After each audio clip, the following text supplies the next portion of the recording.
स्वागत है आपका आपके अपने YouTube चैनल RWM न्यूज पर, जहां आपको मिलती हैं देश और दुनिया की सबसे बड़ी और सबसे तेज खबरें।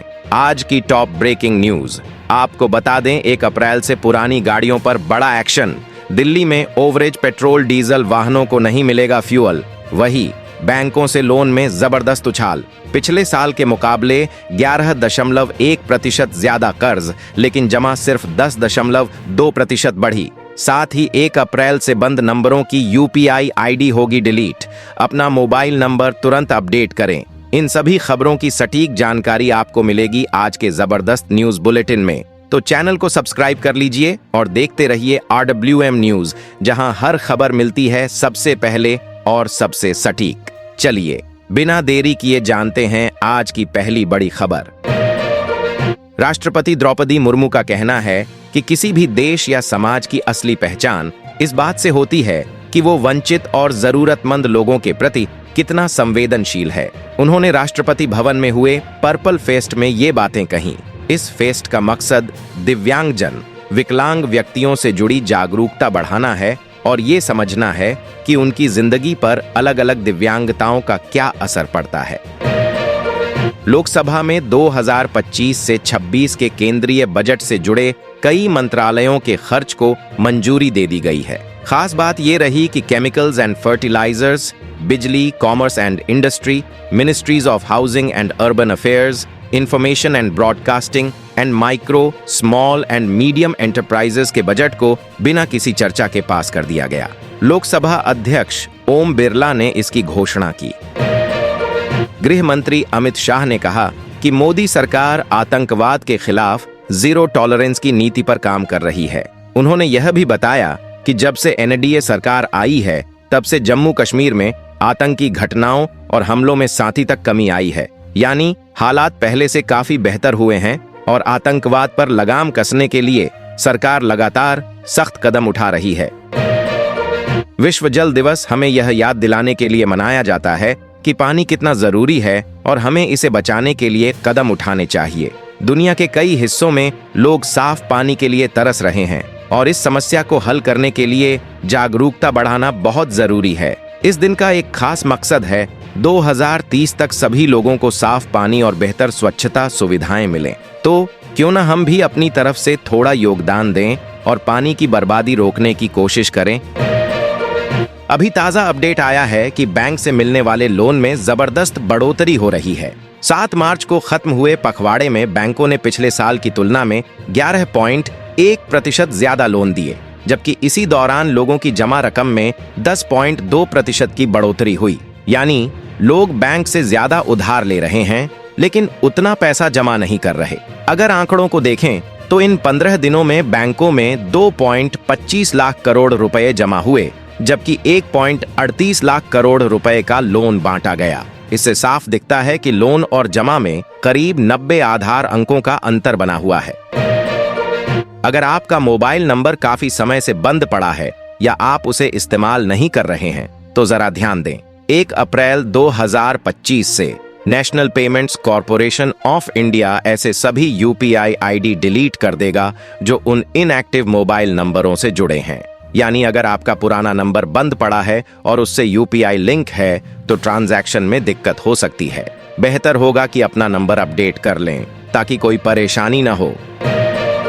अयोध्या में राम जन्मभूमि मंदिर का निर्माण तेजी से चल रहा है। मुख्य शिखर की 22 परतें पूरी हो चुकी हैं और अब 23वीं लेयर पर काम हो रहा है। वहीं दूसरे तल पर दरवाजे लगाए जा रहे हैं और फिनिशिंग का काम जारी है। श्री राम जन्मभूमि तीर्थ क्षेत्र ट्रस्ट ने गुरुवार शाम नई तस्वीरें शेयर कर मंदिर निर्माण की ताजा अपडेट दी है। अगर आपके पास पुराना पेट्रोल या डीजल वाहन है तो जरा ध्यान दें। 1 अप्रैल से दिल्ली सरकार ऐसे ओवरेज वाहनों को ईंधन भरवाने से रोकने वाली है। शहर के 80% से ज्यादा पेट्रोल पंपों पर स्पेशल डिवाइसेस लगाए गए हैं जो डी-रजिस्टर्ड गाड़ियों की पहचान कर लेंगे। पेट्रोल पंपों पर ANPR कैमरे भी लगे होंगे जो ओवरेज और बिना वैध PUC वाले वाहनों को स्कैन करेंगे। तो अगर आपकी गाड़ी इस लिस्ट में आती है तो अभी से तैयारी कर लें। अगर आप हिंडन एयरपोर्ट से फ्लाइट पकड़ने का सोच रहे हैं तो ये खबर आपके लिए है। एयर इंडिया एक्सप्रेस चेन्नई, रविवार से जम्मू और 30 मार्च से भुवनेश्वर के लिए नए रूट्स शुरू कर रहा है। खासकर एनसीआर और पश्चिम यूपी के लोगों को अब लंबा सफर तय नहीं करना पड़ेगा, सीधे हिंडन से फ्लाइट पकड़ सकते हैं। वैष्णो देवी जाने वालों के लिए भी ये बढ़िया मौका है, क्योंकि जम्मू की फ्लाइट का ऑप्शन मिल जाएगा। पंजाब हरियाणा बॉर्डर पर शंभू और खनौरी में किसानों का धरना हटाने को लेकर विधानसभा में जमकर हंगामा हुआ। बजट सत्र के पहले ही दिन कांग्रेस ने विरोध जताया और जय जवान जय किसान के नारे लगाते हुए राज्यपाल गुलाब चंद कटारिया के अभिभाषण का बहिष्कार कर दिया। माहौल गर्म रहा और विपक्ष ने सरकार को घेरने की पूरी कोशिश की। खैर नगर में नशीले इंजेक्शन की बिक्री पर रोक के बावजूद बिना पर्चे के खुलेआम बिक रहे हैं। इसका खुलासा तब हुआ जब आईसीयू और ऑपरेशन थिएटर में इस्तेमाल होने वाला मिडाजोलम इंजेक्शन बिना किसी डॉक्टरी पर्चे के बेच दिया गया। उषा मेडिकल स्टोर के संचालक ने यह इंजेक्शन ऐसे ही दे दिया और यही वही इंजेक्शन था जिसका सौरभ की हत्या में इस्तेमाल किया गया। ये मामला सामने आने के बाद प्रशासन पर भी सवाल उठने लगे हैं। एलन मस्क की कंपनी में निवेश करने के नाम पर ठगी। एक रिटायर्ड आर्मी कैप्टन को स्पेसएक्स, टेस्ला और बिटकॉइन में इन्वेस्टमेंट का झांसा देकर 62.16 लाख रुपए का चूना लगा दिया गया। जनवरी 2024 में ठगों ने खुद को एलन मस्क, उनकी मां और मैनेजर बताकर उनसे कांटेक्ट किया। यहां तक कि व्हाट्सएप पर भी बातचीत हुई और आखिरकार बड़ी रकम ठग ली गई। कर्नाटक में बिजली और महंगी होने वाली है। 1 अप्रैल से हर यूनिट पर 36 पैसे ज्यादा देने होंगे। असल में सरकार ने बिजली कंपनियों को इजाजत दी है कि वो पेंशन और ग्रेच्युटी का खर्च उपभोक्ताओं से वसूल सके, मतलब सीधा असर आम लोगों की जेब पर पड़ेगा। नीतीश कुमार का एक वीडियो वायरल हो रहा है। इस बार तो उन्होंने राष्ट्रगान के दौरान ही किसी अफसर से बातें करनी शुरू कर दी और हंसने भी लगे। उनके हाव भाव इतने अजीब थे कि लोग हैरान रह गए। अब इस पर लालू यादव और तेजस्वी यादव ने भी तंज कस दिया है। बिहार की राजनीति में फिर से हलचल मच गई। कोलकाता के आरजीकर मेडिकल कॉलेज में 9 अगस्त 2024 को एक ट्रेनी डॉक्टर के साथ पहले रेप हुआ और फिर उसकी हत्या कर दी गई थी। इस घटना को 222 दिन बीत गए और अब जाकर कोलकाता म्युनिसिपल कॉरपोरेशन ने उसका डेथ सर्टिफिकेट जारी किया। 19 मार्च को हेल्थ सेक्रेटरी खुद उसके घर गए और उसके माता पिता को यह सर्टिफिकेट सौंपा। साइबर क्राइम पर लगाम लगाना अब और मुश्किल होता जा रहा है। डिजिटल अरेस्ट के नाम पर कई लोगों को ठगा जा रहा है। मुंबई के साउथ इलाके में रहने वाली 86 साल की एक बुजुर्ग महिला भी इसी जाल में फंस गईं और 2 महीने के अंदर 20 करोड़ रुपए गंवा बैठी। बात ऐसी है कि ओला के 6 स्टोर्स पर आरटीओ ने रेड मारी और वहां से 14 इलेक्ट्रिक गाड़ियां जब्त कर लीं। जबलपुर में 2 और इंदौर में 4 स्टोर्स पर छापा पड़ा क्योंकि उनके पास ट्रेड सर्टिफिकेट नहीं था। इसी वजह से ट्रांसपोर्ट डिपार्टमेंट ने उन्हें कारण बताओ नोटिस भी थमा दिया। योगी आदित्यनाथ ने बहराइच में कहा कि जो लोग विदेशी आक्रांताओं का महिमा मंडन करते हैं वो देशद्रोही हैं। उनका कहना था कि जब पूरी दुनिया भारत की सनातन संस्कृति और परंपरा की तारीफ कर रही है तो हर भारतीय का फर्ज बनता है कि वो अपने महापुरुषों का सम्मान करे और उनके प्रति श्रद्धा रखे। अभी हाल ही में एक मीडिया रिपोर्ट में दावा किया गया कि अप्रैल 2025 से देश भर में बैंक हफ्ते में सिर्फ 5 दिन खुलेंगे और शनिवार रविवार को पूरी तरह बंद रहेंगे। कहा जा रहा था कि यह बदलाव आरबीआई के नए नियमों के तहत किया जाएगा। इस खबर के वायरल होते ही बैंक ग्राहकों और कर्मचारियों के बीच कंफ्यूजन बढ़ गया। पश्चिम बंगाल विधानसभा ने हाल ही में एक नया कानून पास किया है जिसमें महिलाओं को बार में काम करने की अनुमति दी गई है। पहले ऐसा नियम नहीं था। वित्त मंत्री चंद्रिमा भट्टाचार्य ने विधानसभा में पश्चिम बंगाल वित्त विधेयक 2025 पेश किया जिसमें 1909 के बंगाल आबकारी अधिनियम में बदलाव किया गया है।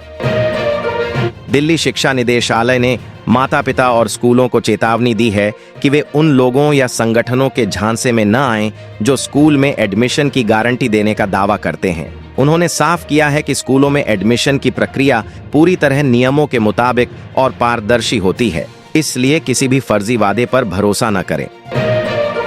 दोस्तों, एक बड़ा बदलाव आया है इंटरनेशनल ओलंपिक कमेटी में।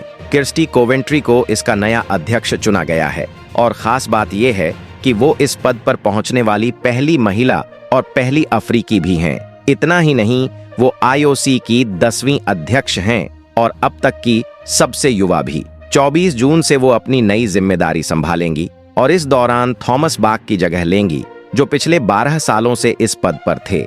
वाकई ये ओलंपिक इतिहास के लिए एक बड़ा पल है। आजकल की भागदौड़ भरी जिंदगी और गलत खान पान की वजह से बीमारियां बढ़ती ही जा रही हैं।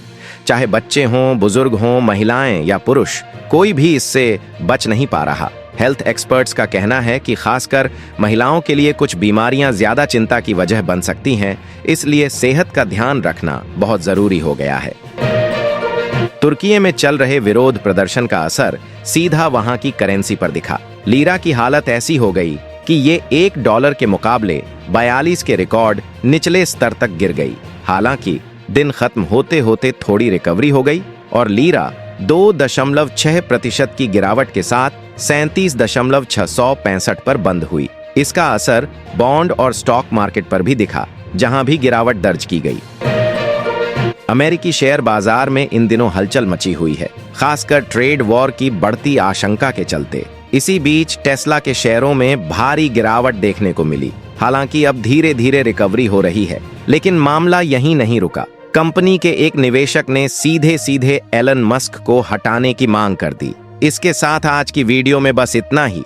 अगर आपको वीडियो अच्छी लगी हो तो वीडियो को लाइक करें, शेयर करें और चैनल को सब्सक्राइब करें और बेल आइकन दबाएं ताकि नए वीडियो की अपडेट आपको मिलती रहे। तब तक के लिए जय हिंद, जय भारत।